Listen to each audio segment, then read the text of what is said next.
Basically لونگ بھی ہم اس لونگ کو بھی ہم کلینکس میں بھی استعمال کرتے ماڈیفائی جی وہ جی تو ٹھیک ہے، یا کچھ لوگ ڈسپرین ٹیبلٹ بھی کچھ ٹائم کے لیے رکھتے ہیں، کچھ لوگ نمک ڈال کے نا وہ بھی ہمارے جس طرح ماؤتھ واش کی طرح ہوتے ہیں. تو میں بار بار ہر جگہ پہ کہتا ہوں کہ ان ٹوٹکوں سے، سیلف میڈیکیشن سے، یا جو ٹیکنیشینس کو ایک بیٹھے جو کوالیفائڈ ڈاکٹر نہیں ہے ان کی چوزیں کو آپ اوائڈ کریں تو بڑی حد تک یہ جو ڈینٹل ایشوز ہے اس کو ہم کم کر سکتے ہیں. اچھا، آپ نے بڑی ایک انٹرسٹنگ بات کی ٹوٹکوں کی، جو آپ نے چلے ہمیں کہا کہ یہ ایک ٹوٹکا ہوتا ہے.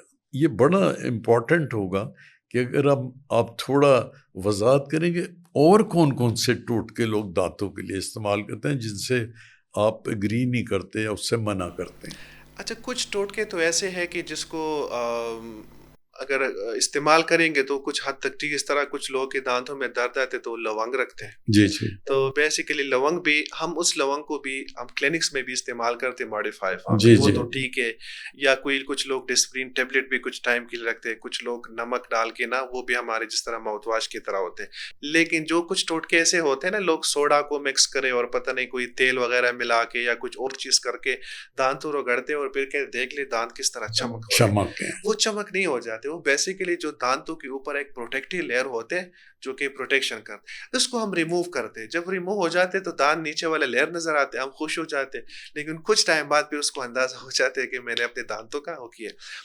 اس دن ایک پیشنٹ ہمارے پاس آیا تھا اور اس نے لیٹرلی یہ بات کہی تھی کہ جو ایک بلیچنگ ایک پروسیس ہوتے ہیں وائٹنگ جس کو کہتے ہیں، جی جی. اس میں بیسیکلی ہم ایسڈ یوز کرتے ہیں نا. جی لیکن وہ ایسڈ ایسا ہوتا ہے کہ اس کی کوانٹٹی ہوتی ہے 38%، 40% ہائیڈروجن پر آکسائڈ ہوتے ہیں. جی جی جی. تو وہ ہم کرتے لیکن اپنے سپرویژن میں کرتے. خدا نہ خواستہ زیادہ ہو جائے، کوئی سافٹ ٹیشوز پہ لگ جائے تو ہم اس کو ٹھیک کر سکتے ہیں.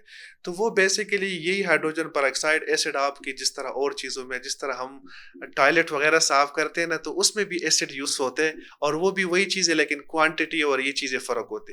لیٹرلی ایک مریض نے کہا کہ میں نے ڈاکٹر صاحب وہ ایسڈ استعمال کیا اور اپنے دانتوں کو صاف کیا تو میرے دانت ٹھیک ہو گئے، لیکن جب آیا تو اپنے اس نے دانتوں کا بیڑا غرق کر دیا. تو ایسے لوگ بھی موجود ہیں جو کہ آ جاتے ہیں. تو ٹوٹکوں سے میرے خیال میں جو اس طرح کی ٹوٹ کی جس کا کوئی ریسرچ نہ ہو، جن کا کچھ نہ ہو، تو یہ اپنے آپ کو نقصان دینے والی بات. اور ہمارے یہاں یہ بہت اسی حوالے سے دانتوں کے امور بھی کامن ہے. معاشرے میں ٹوٹکے اور سیلف میڈیکیشن، اپنی مرضی سے دوائی لینا، یہ بہت زیادہ ہے کیونکہ یہ لوگوں میں اویئرنیس نہیں ہے اور اس وجہ سے لوگ ہے نا بیماریوں کا، ایک بیماری تو ختم ہو جاتے لیکن 100 بیماری اور لگ جاتی.